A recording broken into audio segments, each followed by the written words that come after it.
Mediterranean water where I live was very murky most of the year, but sometimes the water would change and it would just be crystal clear blue. And it was a very unusual, but it was like heaven on earth when they happened. And then at the time, there would be like a swarm of these little jellyfish, tiny little transparent jellyfish. And I'd find myself in the water for hours with a wetsuit on. I could be in the water for 5, 6 hours. And I would find myself with the jellyfish like right stuck to my mask, like right here, transparent, completely crystalline, transparent.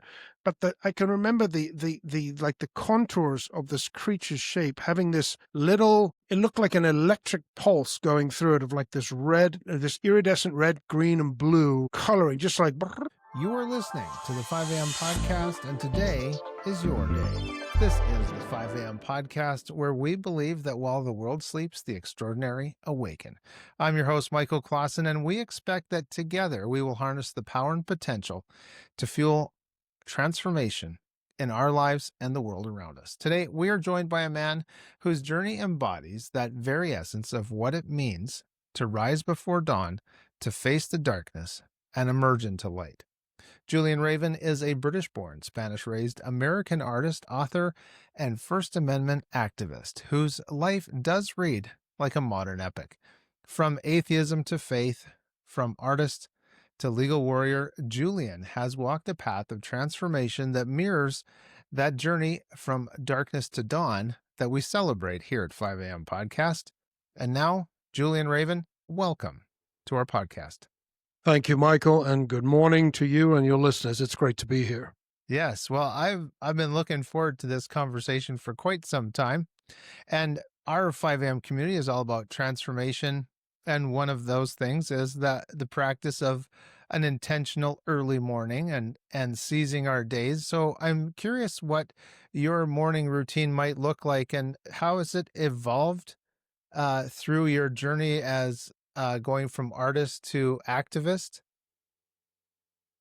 That is a good question. As an artist, many times in my life, I have gone through periods where I'm still awake at 5 a.m. the next day because I'm working on the project through the night. And so I have gone through different rhythms, should I say, of sleep.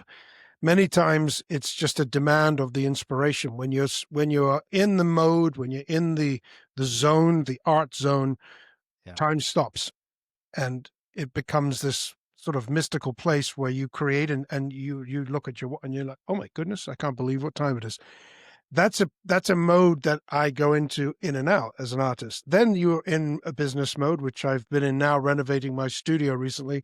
And so there's a demand on that to get up and beat the dawn and to get down to the work site and to get on with the day, because there's nothing like getting a good start on the day. It feels like you've got a whole bunch of extra hours that you can accomplish things in during that time. So that's what I've been enjoying in the last 3 weeks, actually, renovating my art studio. Wow. And that's always a great sign too, when there's expansion and dust and opportunity and new walls maybe, or new expanse to work in. So how long have you had the studio before you did the expansion to it? I've been here over 10 years now. This is in upstate New York, in the town of Elmira, where I currently live, and I've lived for the last nearly 20 years.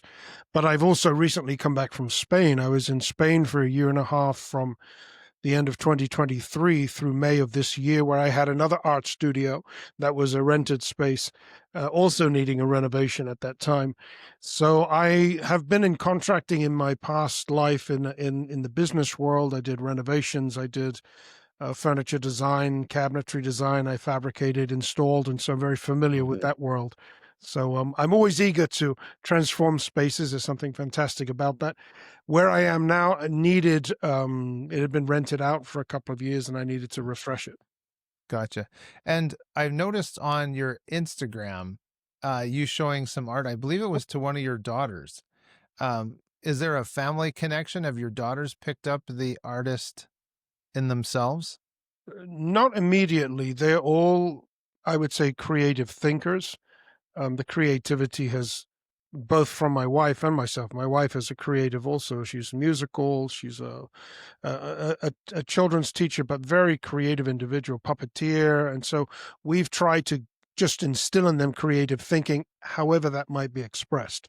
Right. So your life story spans continents and also spans profound spiritual transformations. Could you take us back to that? Maybe if there was one, maybe there was a few pivotal moments when you decided that this mountain had to move, and or was it maybe a simple acorn seed size shift that changed your worldview from atheism to a belief in God? yep, I would go back to growing up in Spain, born in London, England. My family moved to the beautiful sunny southern Spain in 1972, I believe it was. I was 2 years old. Okay. So I grew up in a very beautiful place, a very pristine Mediterranean. At that time, obviously, it was pristine. It was untouched by tourism and the whole. There were foreigners living there, but they had discovered paradise in Europe. So I grew up in that environment, and it was a blessing. It was a great privilege for me. But early on, at the age of 9, my father passed in a peculiar way, should I say, having him left already to go and find a way for us to move to Hong Kong at the time. Economically, he was looking to expand. He was an entrepreneur, and he passed away on the journey, basically, whilst in England. And my life was dramatically impacted negatively for that, meaning my father suddenly was out of my life, and people would just, it was such a strange experience where I am the type of person that was constantly taking things apart throughout my life and trying to figure out how things worked. And just the way that I'm wired, I'm very curious. So I would be asking questions all the time, and all I'd get from people was this sort of blank stare, or aversion and avoidance to anything. I'm just, where's my father? Where, and it produced in me this huge clash of existence, because I became very discouraged early on. And I think by the time I was maybe 10 years old, I had become a bitter, angry young man who had decided that God could not exist, did not exist. I didn't really have a firm faith growing up. My father was Jewish, my mother Gentile. I had a non-religious environment growing up, Christmas and Hanukkah, and sort of a mixture of Christian, Jewish, but there was nothing. It was all superficial. So when this clash happened inside of my head, because nobody was able to answer my questions, it just produced in me a darkness where I was angry, hurt, confused, lost, and everybody sort of shrugged their shoulders. And I'm like, where's my father gone? I mean, I had all these strange thoughts in my head about him. He'd run away with another woman. I mean, when you don't get answers that satisfy, that make sense, you're left in darkness. And that's all that happened. So from the age of 10 right the way through my teens, it just basically got worse. I mean, I lived in a beautiful place, but my soul was always languishing and just crying out, why and where? And then producing this sort of existential quest of the big questions surrounding the death of my father, the why of life, and what am I doing here? And this perpetually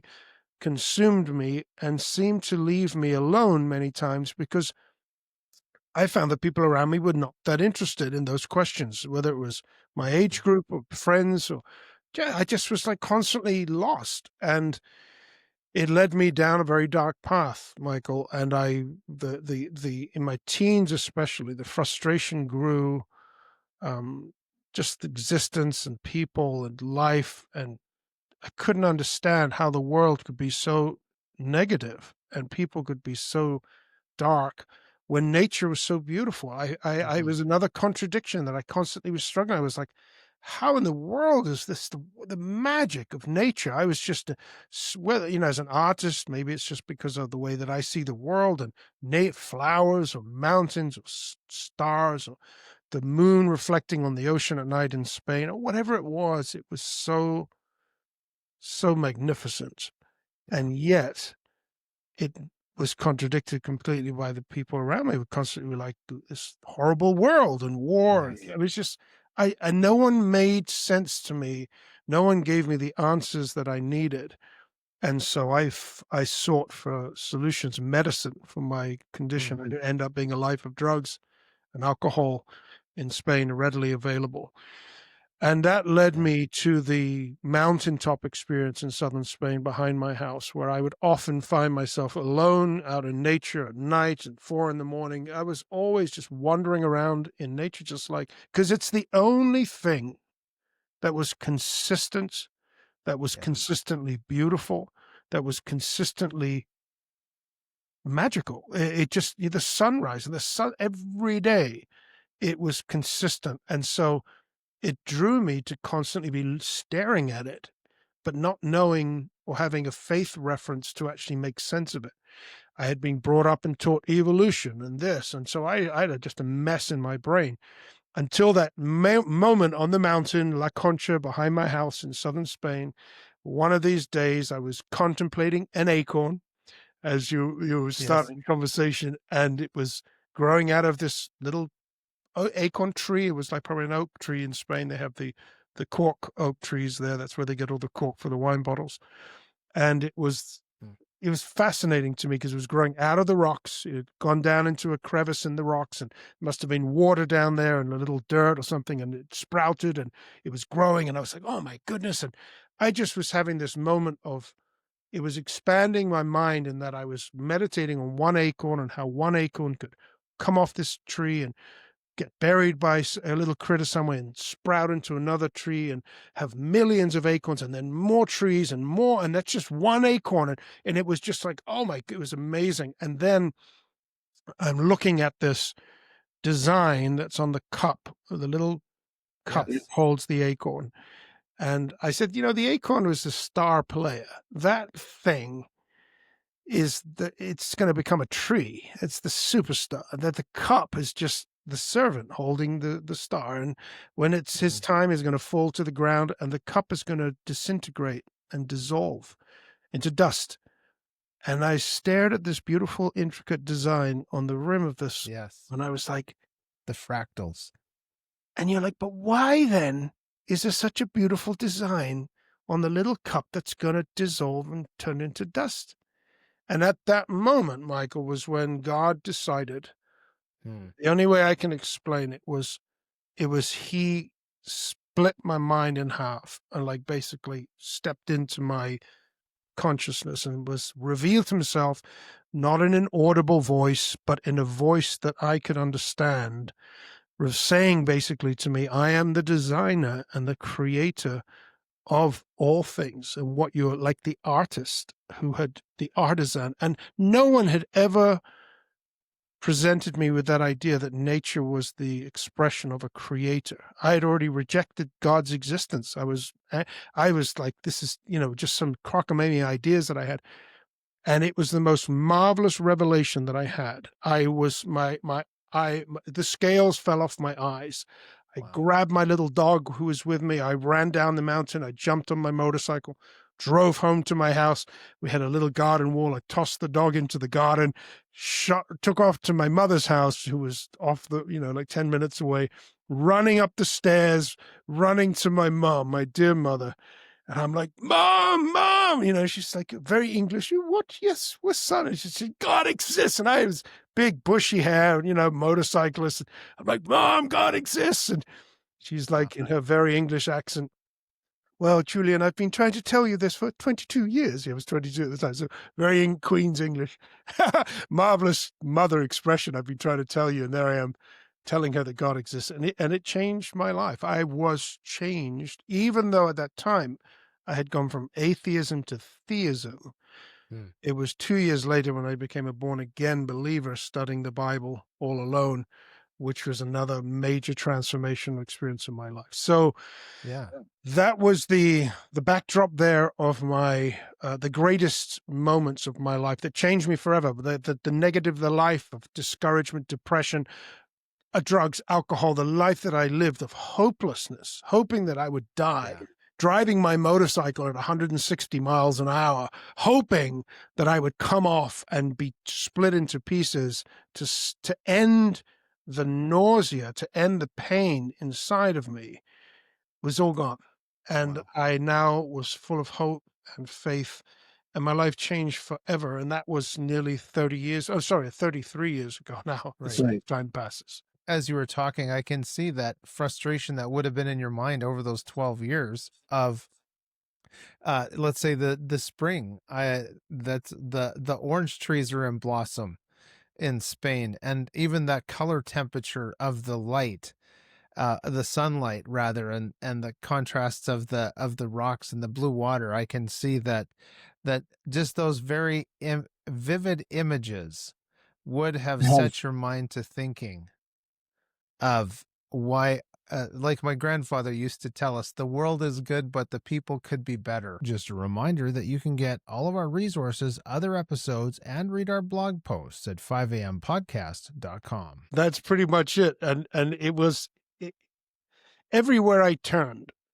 Michael, everywhere I turned, when I used to do a lot of spearfishing, and there were times and seasons in the Mediterranean water where I live was very murky most of the year, but sometimes the water would change and it would just be crystal clear blue. And it was very unusual, but it was like heaven on earth when that happened. And then at the time, there would be like a swarm of these little jellyfish, tiny little transparent jellyfish. And I'd find myself in the water for hours with a wetsuit on. I could be in the water for 5-6 hours. And I would find myself with the jellyfish like right stuck to my mast, like right here, transparent, completely crystalline, transparent. But I can remember the contours of this creature's shape having this little.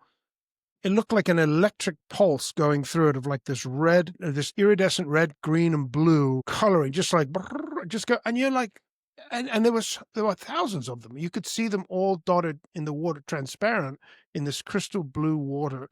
And so I was constantly being fed this, and yet I had no way to connect it with significance and purpose. It just was like, and that's, as you said, and bring that up, that it's so clear. I mean, we know the scripture, in Romans that Paul says that, man is without excuse. When we're confronted by such a revelation that's screaming at us everywhere we turn. I mean, my wife too, she can be caught studying the hairs on legs of little bugs with her camera. Like, look at the little tiny, the most minute things, and the greatest things are just screaming at us that this is the artistry of the great heavenly artist. Yes. Now, I want to ask you that there was a couple of years where this transformation took place when you were 22, and you somehow got together with this other group of people. And can you get into that transition space from maybe 22 to 24, where you went from this atheist to knowing that God exists, and then that 2-year period, and then you encountered this born again Christianity? I sat on the porch of my home at that time, right after I had that, basically like a theophany. I mean, it was a manifest, and I sat on. I ran 3 bars. I'd built 3 bars. Left art college. I couldn't. It was a traumatic experience that happened in London. I have fled art college, and I ended up building with my 2 brothers, but using my entrepreneurial gifts, an opening. But in southern Spain, the business revolves around the sun. It's like restaurants or bars, and that's basically the economy. If not fruit, oranges, like you said, it's either agriculture or tourism. And so there was no other way that we could even hope to make money, and we had to. It was like really, we're now young men. We had to make money, so we opened these bars, and yet they only functioned for the summer months, which was basically June, July, and August, and a little bit of September, and then a few weeks at Christmas time, a few weeks in Easter. And other than that, we did nothing. And so I was at home, and this is now like September, October when this happened. And I'm sitting on my porch, and I had the sense just to wait, because I didn't know where to turn. I turned to my family, and my mother said what she said, but my brothers, they were just like mocking me immediately, ridiculing, trying to say that I'd found God. To them was like, this guy's lost his mind. And I was like, so I'm sitting there not knowing what to do. I didn't have anywhere to turn. I didn't have someone to talk to. And I just had a sense to wait. And I was sitting on the balcony of my home, And I looked down in the courtyard. It was a little semi-detached, little Spanish house, very beautiful area. And there was a courtyard of other little houses. And I saw these two people walking through, and I said, they're knocking on people's doors. They're coming to speak to me. And I just knew it. And I stood up and I looked at them and I said, good morning. And I waved like this, and they came over. I didn't know who they were. They're just two people. Sure enough, they bring a Bible and books, and they turn out to be this group called Jehovah's Witnesses. Now, I knew nothing about anything. I was totally ignorant. So sure enough, they answer some questions, and for the first time, there's people that are actually answering my questions, and they give me their literature and this whole 9 yards. And so I very enthusiastically, I'm like, well, here's the answer. I start reading the Bible. And immediately the words in the Bible, this is my experience today. I remember it so clearly that the words in the scriptures were 10 feet tall to me as I read them.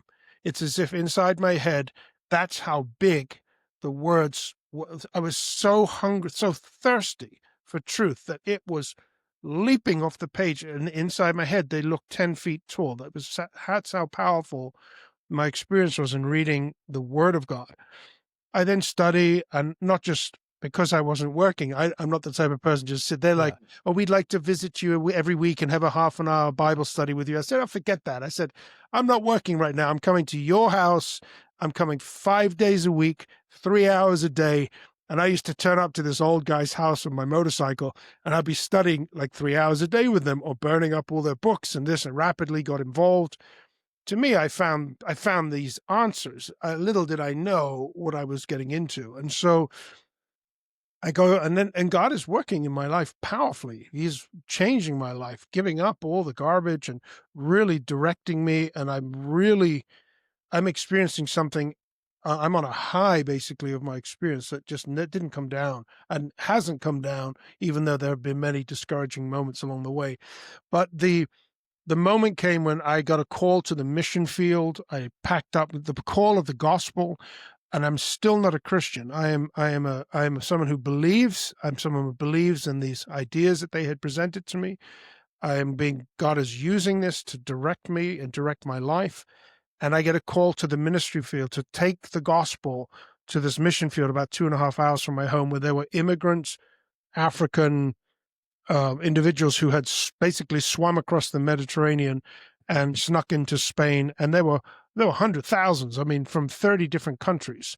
And I go there, and the call in my life was to give up everything, give up my life, give up my bars, give up my motorcycle, give up my toys, give it all up for the God, let it all go, grab what I had and leave. And then my family really thought I'd lost my mind. And they said, oh, you joined a cult and all this. And I didn't know what that meant. I just knew I had to go. And I did.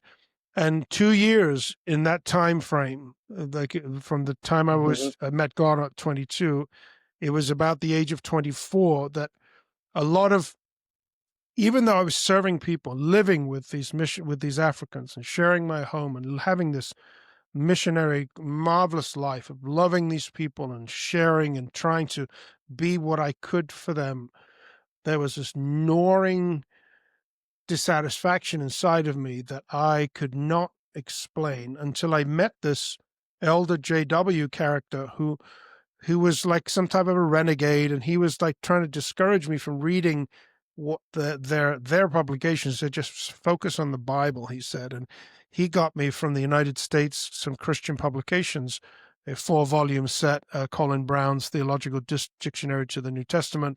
He got me an Greek in English interlinear. He got me the Great Concordance, and I always forget the name of it, a Strong's Concordance. And he taught me the inductive Bible study method. So I sat down by myself now, and I put earplugs in, and I would spend all day, 10, 12 hours a day, locked in my little room with earplugs so no one could bother me, and just studying, like now, word for word. I could take apart the Bible. I could go and study the original language. And he showed me just enough to help. I couldn't stop.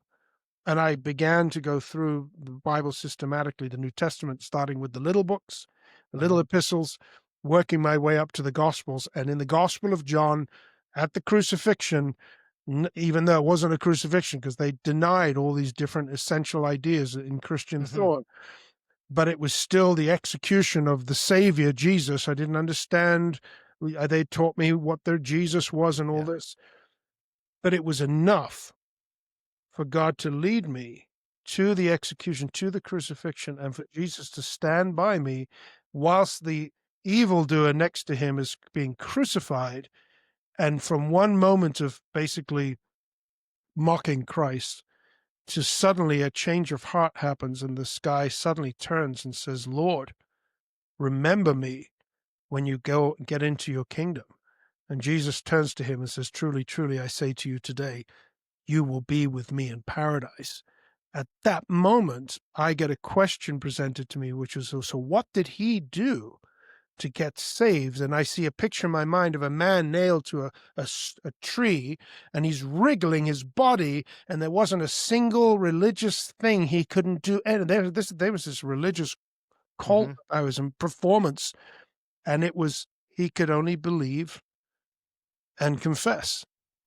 And he believed and confessed. He said, Lord, remember me. And it was sufficient for him, for Jesus to say, you're going to be with me in paradise. And at that moment, I believed in the salvation by faith. I got the that the gospel was by faith, not by works. And I was born again sitting in my studio. And it was like God reached inside of my head and pulled out the old video, an old cassette player, and he got a new blank cassette and he stuck it inside of it. My internals were changed, were transformed. My internals were I can't even explain it other than I was born again. And again, I didn't know, I'd never heard born again. I didn't know, in the scripture that I was reading, it said like born from above or something like that. It was changed. They changed a lot of the scriptures. So I didn't know. I didn't know any born again Christians. I didn't know. I'd never been to it. I didn't know anything. I'm in southern Spain, a town called Almeria, by myself, and here I am. And the power of God come on me. The Holy Spirit had come on me so strong that I would walk around the streets. I would be looking over my shoulder at times because it felt like someone was following me. You know, when you have someone close by, and you're like, and I'd be like, what in the world? It's like someone's with me. I'd lie down and I'd pull off the side of the road in my car, and I can remember sliding down in my seat, and I'm lying there like this, and I'm like, Lord, I'm having koinonia with you, which is, I only knew the Greek term at the time, fellowship. And I'm like, I'm having fellowship, but it was because I didn't know any other explanation, except the presence of God was so strong. And I'm like, I'm just like a kid. I'm a child that's just discovered his father, his heavenly father. And everything that I was missing was being given to me. And so I had this wonderful experience, but now the problems really started because the scales fall off my eyes. I'm filled with the Holy Spirit. Now I'm studying the Bible, and I'm like, hold on a second.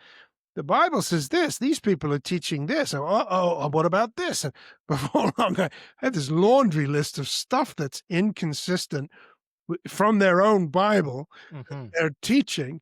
And before long, I am up in these sort of their judicial committees. They're trying to basically crucify me now. They're trying to persecute me. They were. They slandered me. They wanted to destroy I was a successful missionary now. And it was a terrible season because, again, now I couldn't understand this new. I'm like, well, but this is what it says. Why don't we just go with what it says? And that wasn't enough for these people. And it became a very traumatic spiritual time when now everything that I had believed was wrong, except God had given me such a strong encounter with him that I could hold on. And I knew what I knew. I knew God, and I knew what I had experienced. But what I believed now was all up in question. So I had to flee. I literally had to flee these people who were trying to. They had gone after all the people that I knew. I had started Bible studies with all these Africans in French, in English. I had groups meeting in my home. They went after all of them. They were like, this guy. It was terrible. The way that they do it is to destroy you so that they can undermine your credibility with those people so you can't. And the last message I preached in one of their services, I stood up and I preached the gospel. And I said, this is what the gospel is, that salvation is by faith, not by works. It's not by doing all this stuff that you think's going to buy your way into your kingdom. It's Jesus. Look at this guy on this cross. He couldn't do anything. He just believed, and it was anathema to them. And so I fled. And that was in that period of, the 2024, 25. It could have been a little later, because I'm back home now before I leave to the United States in February of 1996. Wow. So that was, that period. In that time, it was 1994, 95, 96. Wow. So many in our audience face dark moments and the obstacles in the path, and they might be professional, personal, or spiritual. And you've described, even in just our short conversation, of deep depression and substance abuse, the suicidal thoughts, and then this dramatic spiritual awakening, and even the fractals of nature and of the Lord, the Creator, and the beauty of we could say money not being an object. And what would you say to someone who's listening right now who maybe feels like they're waiting for the dawn, and it seems like it's always midnight in my life, and I would love to see the sunrise? What would you say to that listener right now, based on your experience? There is a price that we pay to get up and see the sunrise. There's a price, right? Everybody who does it, they get up and they're paying a price, because we're so weak in our nature. It's so much seemingly better to snuggle and stay in bed. But we get up, and you pay the price, and the reward is always there. God always rewards the seeker. The scripture says he is faithful to those who are diligently seeking. He rewards the seeker. And my testimony for me, and it encourages me even when I share it, is that even in those dark times, even now, even today, even in life, because I have, we get into my story of the battle of the last 10 years, the discouragements that I've had, and depression, and just the hopelessness of dealing with certain things that can come and shatter your optimism or your state of being. It's stunning the way it happens. And yet, if we continue to hold on and hold fast and believe in that this truth is the truth that will set us free, will be the revelation that will change our life. It may take a decade. And I've gone through sometimes, back then it seemed like it was a long time, but even later in life, you go through extended periods, extended play albums of this periods of, and then I wrote about them in my book. I know that you mentioned at the beginning. Yes. In my book, I write about it many times, that those moments of revelation are so precious and so true, and will come if we hold on, that all of our misery and suffering and all of the dragging along the floor is like, I wouldn't have missed that for the world, just to get that moment of glory. And then you're on to the next one. And so God, in his manifold wisdom, shares with us at the perfect time just what we need to get us through to that next season in life. And the most important part is, you got to pay the price. You got to hold on. You got to be prepared to let go of the things that are in the way. You got to be prepared to. I lost family. I lost friendships. I lost business. You could say all the stuff, as Paul says, I can count it as scubalon. He says he counts it as refuse in the light of the incomparable knowledge and revelation of Jesus Christ. That's all that matters. And yet, I found in my life, in seeing other people who many times have said to me, but I want to have what you have, and I want, and like holy jealousy, I want to experience something like that. But they're never prepared to let go of the things that are holding them back. They hold on, thinking that what they have, and it's like, you've got to let to be prepared to let it go. Life itself, you have to be prepared to let go. And I think that's the threshold that many people stay in that place because they do not let go of what they think is so precious, but it's not. It's just let it go. Can't let go. The things that God has done inside of me, I can't let go of those. I'm changed, transformed forever. Right. What else do we want? That's it. That's it. Yeah. Wow, that's a delightful answer. Thank you for sharing that. And I know that I try never to talk politics. So this next question is not in politics, it's in humanity and the value of the human individual who's all around us.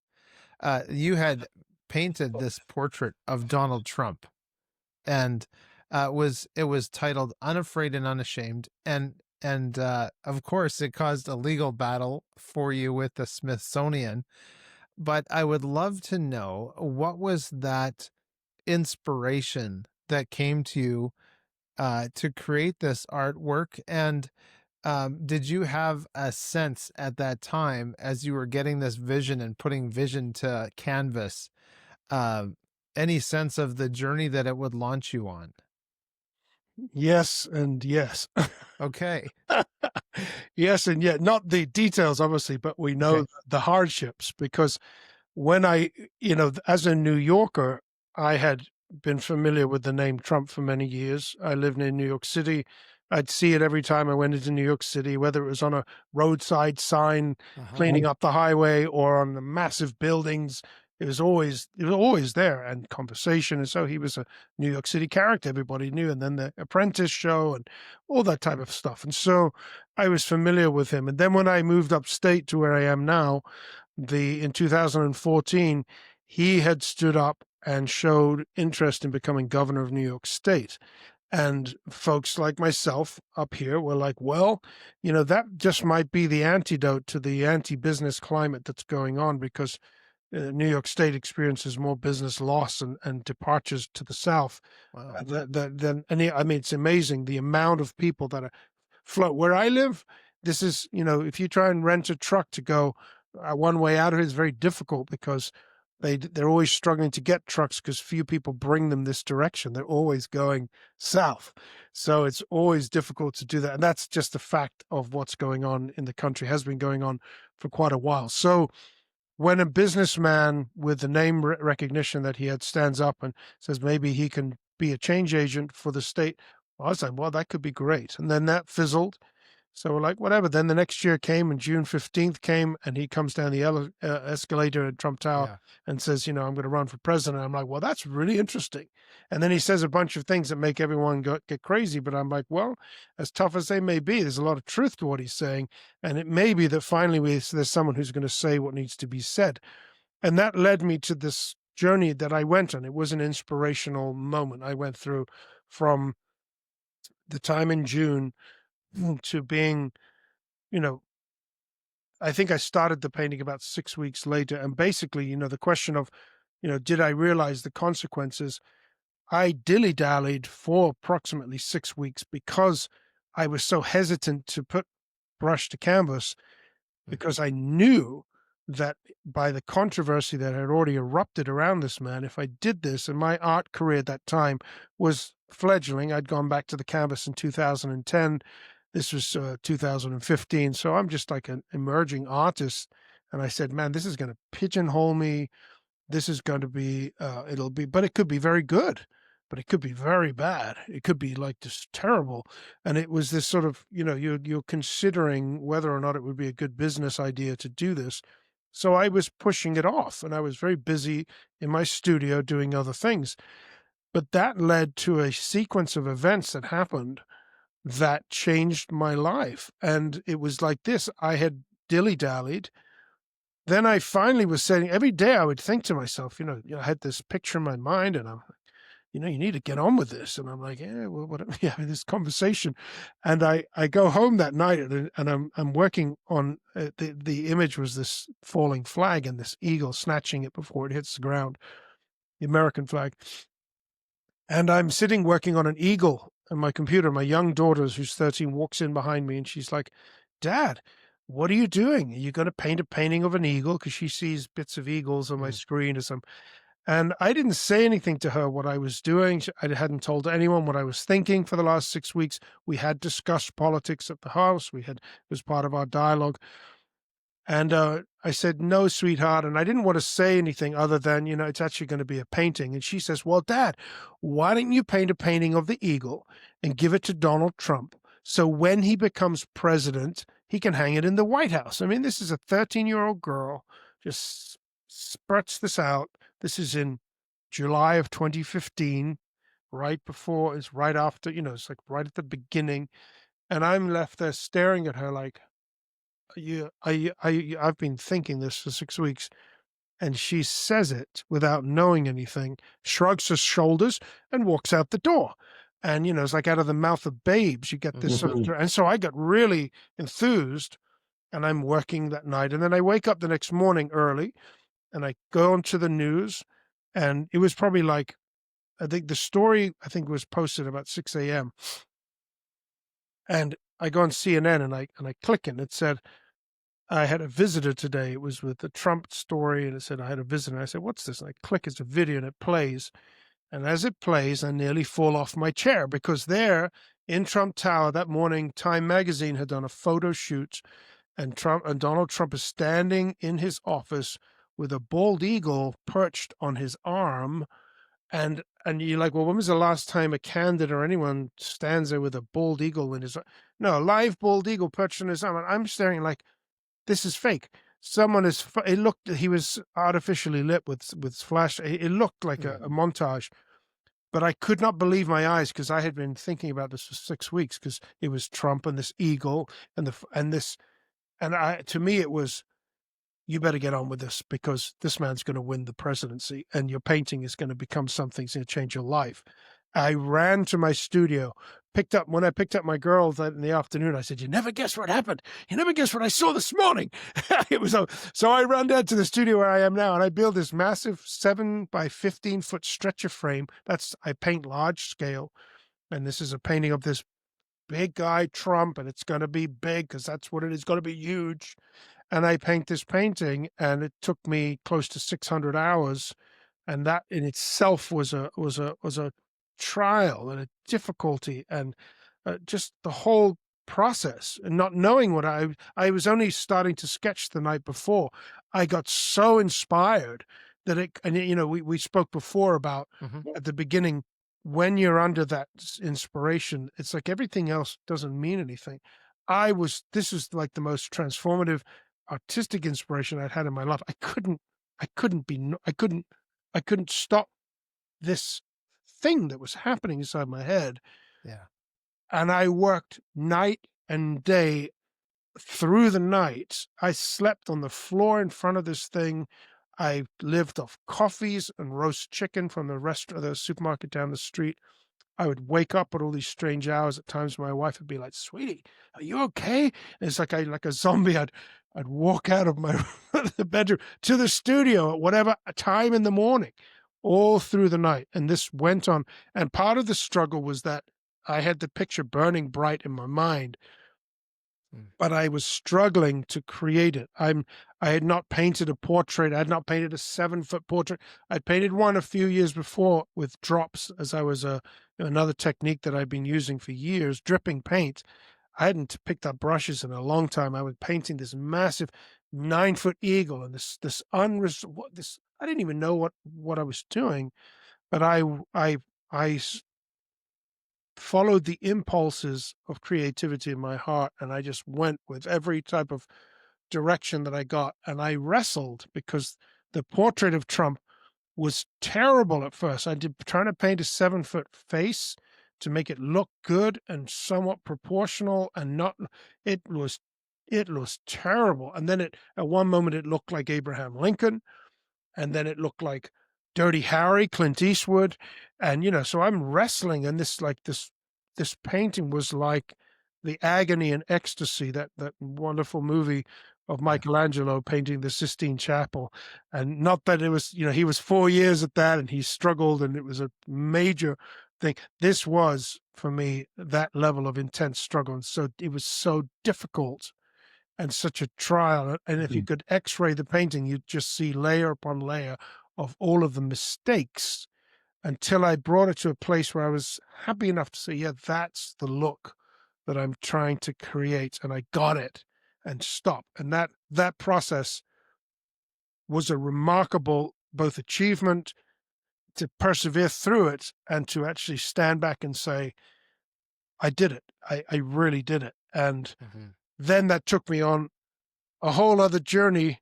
And listen, as a Christian, I'm a minister of the gospel, and I knew very well what Trump's about. I knew very well his character, his sketchy, checkered past. I knew all the ins and outs, and God was showing me clearly at that time that he chooses, like, he chooses these instruments. When we look at somebody, be like, you'd never choose somebody like that. You're like, what in the world? But it's God has this other way. So that was one thing. But my journey has been going on now 10 years, and a lot has changed since then. I'm now politically homeless. I did not vote for Trump in the last election. So there's a whole journey towards that. Yeah. Even though I stand and support much of the policies, I'm at a different place right now in my journey and growth and maturity, but also in some of the things that happened, which were, again, part of this evolving story that we're in. Yes. So before we ask you some more questions, there might be some people who maybe they're going to leave a comment or something, but if they want to get in touch with you, how can they do that? My art page is julianraven.com, and that's my landscapes and photography and just my love of nature, and my abstract expressionist work, which is another facet of my artistic expression. The litigation, the Smithsonian battle, it can be found at smithsoninstitution.com, and that's not Smithsonian. James Smithson was the British gentleman who was the founder of the Smithsonian Institution. That's his name, smithsoninstitution.com, and that's where you can keep up with the ongoing legal battle. Right. And so and I appreciate that information. Thank you for that. One of the themes that we explore in this podcast, of course, is standing firm in conviction and vision and passion, even when the path forward seems fraught with danger or impossible or covered in obstacles. And you've represented yourself through 2 federal cases without any formal legal training. What gave you that courage to take on this immense legal challenge? Well, before I get to that, I will say that the breaking news is I'm in my 3rd lawsuit right now. Okay, wow. Newly filed. That's another, that we might get to that. That's ongoing and current. Okay. And that's part of everything that's gone on since May 30th of this year, with the president having me on his list of 17 reasons to fire Kim Sayet, who is the director of the Smithsonian, and what that produced. So that's another legal issue. But the impetus or the reason why is I love justice. I think that we are called to be salt and light in this world. We live in a country that has an amazing legal system where Christians, people of faith and values, can exercise their faith and values and stand up for truth, for righteousness, for justice, in whichever form it happens to fall in your lap. I use the model in the book of Acts 22 through 26, really, of the Apostle Paul, who uses the rights of Roman citizenry to appeal all the way to Caesar. In other words, he has a wrongful arrest. He's abused. He says, I'm a Roman citizen. Did you know that? And they're like, whoops.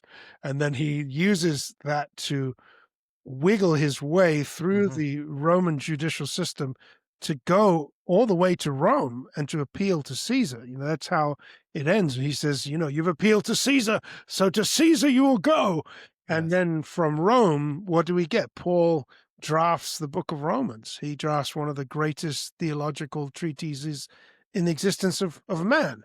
And he does it from jail in light chains. And yet God working his wise and unfathomable plan out in ways that we could not have imagined. And so he was using his status as a Roman citizen to further the cause of the gospel as the Lord would lead him. And in the same way, and I've been an activist and a Christian and a street minister and a Christian activist for many years, and I have been involved in these issues where Christian speech is being silenced by individuals who hate God or hate Christ, and they've got into government, and they're using the power of their position to silence the ideas they don't like. And I'm like, well, hold on a second. We not only have our Christian duty, but we have rights in this country. And I think it's only a wise response to stand up for those rights, to preserve them for others to do the same, that the gospel can go forth. Now, the gospel is going to go forth whether we have rights or not in the nation's gone through persecution as it's happened throughout history. So, but I think, like Paul, that when we do have rights, we should use them. And so this whole journey with my painting, the way I was inspired, my faith, how it was expressed in the painting, how I shared my story wherever I went with the painting was my Christian testimony, my journey of faith coming to America, my American story, seeing the Christian story woven into the history of the United States, and then seeing this individual and this whole transformative experience that took place. These things became my testimony. And so when that now is silenced and at the highest artistic level run by the government because of somebody who despises the content of my painting, then we have a disconnect. Once again, it's a clash. Yes. And the only response is to try to unravel that and to say, this is the way it should be. This is the way it should work. And there's a testimony in that, in integrity, in righteousness, in John the Baptist came to make the crooked straight, to flatten the high and to raise the low. And there was this, it's the heart of God, I think, to bring righteous, order to that which men are constantly just mucking up, Right. by accident or by intent. Yes. So as we're getting close to wrapping up here, one of the two of the themes that I'm getting from our conversation is authenticity and clarity. Those are two things that absolutely came into your life over the decades. And so now that you've had this nearly decade-long legal battle, how has your understanding then of maybe freedom and speech, artistic expression, and freedom of speech evolved? Profoundly. I mean, I've, as you said, I've gone to school by myself. I've basically gone to law school in the specific field that I've been in. It's been hugely beneficial for me personally in that sense. But then understanding, the God-given nature of man, that God has given us this expressive ability that I think that it's reflected in nature. I mean, we see this again, it's so broad, and he has made us like him. He's made us to express ourselves, and the world and the culture that we live in today is so driven towards making us afraid to say what we believe, making us afraid of what are the consequences, and they're going to punish you if you say, and that's true, they are. And I'm the type of person that says, well, listen, I've chosen a certain set of values in my life, and I can't live, or I can't sleep, or I can't look at myself in the mirror if I deny those values. I mean, what is the point of living? I don't live for the stuff. I don't live for acclaim or fame or all this. None of that matters to me.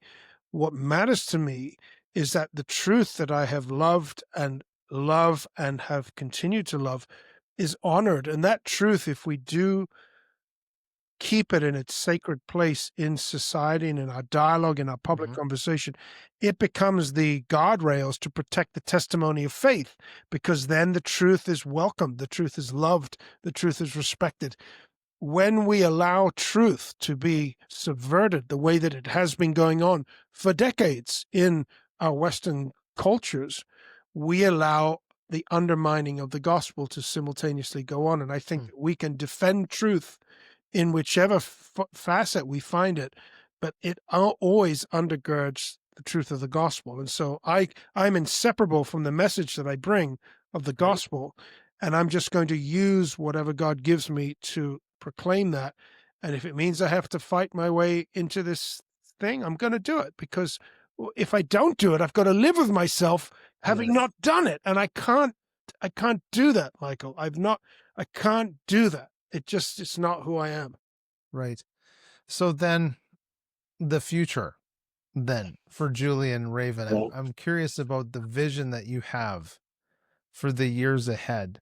So whether your case ultimately succeeds and establishes constitutional boundaries for the Smithsonian, what change, and maybe you've said it already in that last answer, which was really good and deep, and there's a lot just in that answer. Is there specific change maybe that you hope that Americans would see in their life or maybe in the cultural institutions of America?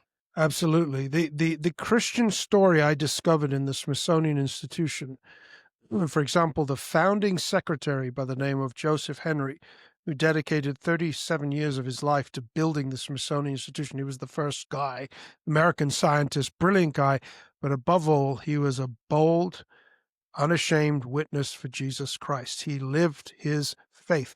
He was one of the few voices in the United States that stood up in opposition to the massive tide of Darwinism that swept across the ocean from Europe. He was one of the few voices that questioned even Darwinism. And he was a devoted follower of Jesus. He was unashamed in his faith. And these things they always try to hide. In the modern, they try to eliminate this Christian aspect. And it's not about the Christianity.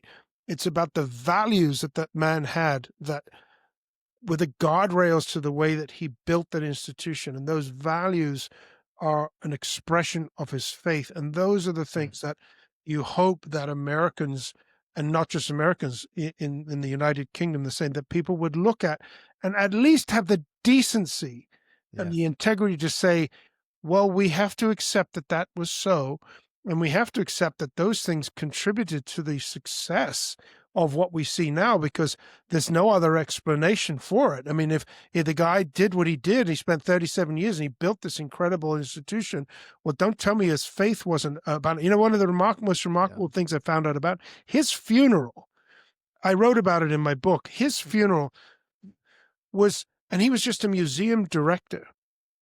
It was attended by some of the most important people in existence in the day.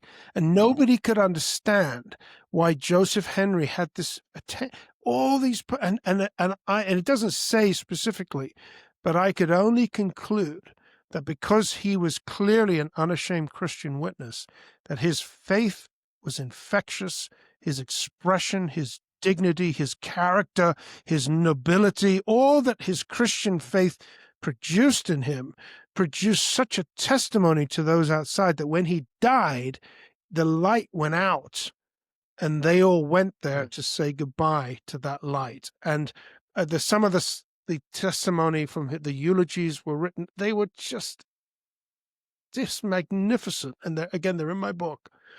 Things that were said about him because of his faith.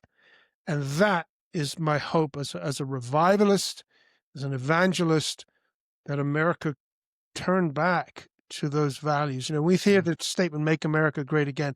It's not the money and all that stuff's just garbage. That's just an expression, ultimately, of the value system. As imperfect as humans are and as broken as we might be, it was that value system that we held dear that was the framework necessary to create this incredible nation in which we live today. Wow. Wonderful.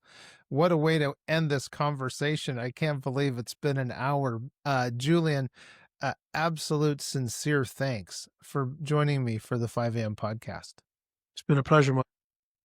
What a delight. And the theme of what's broken can be made new. So there you have it, ladies and gentlemen. We come truly to the end of, truly profound conversation here on the 5 a.m. podcast. What an extraordinary journey. Thank you again for sharing it with our community. Julian, your story reminds us why we rise early, because transformation requires perseverance, clarity of hope, the courage to stand alone when necessary, whether facing personal darkness or Goliaths of institutional size or human ideologies. That path forward begins with that first step into the unknown. So, to our listeners who want to learn more about Julian's work and constitutional questions about his case has raised, I encourage you to visit smithsoninstitution.com. So that's Smithson with an N, where you can review his materials, the painting, a fuller picture of the Smithsonian Institute. Until next time, please seize your days. Enjoy those sunrises and sunsets and all those beautiful adventures in between. I'm your host, Michael Klassen. Thanks for watching the show. Just a reminder that you can get all of our resources, other episodes, and read our blog posts at 5ampodcast.com.